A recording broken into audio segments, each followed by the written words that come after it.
what makes water alkaline is when it goes through a rock bed and it picks up the electrolytes and the minerals from the rocks. Okay. So that's what makes water even alkaline. It have to go through a spring and all of that. Even when you're done with that, you still get H2O, which is 1 hydrogen and 2 oxygens. You see that? So it's still slightly, 2 hydrogens and 1 oxygen. So it's still slightly acidic.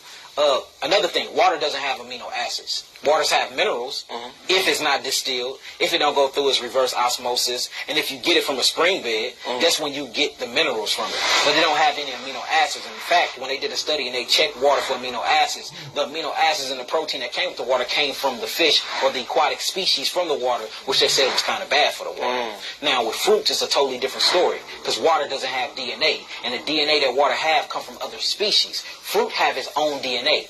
Not only do fruits have its own DNA, fruits have its own amino acids. Not only do fruits have its own amino acids, fruits have its own sugar. There's no sugar in water.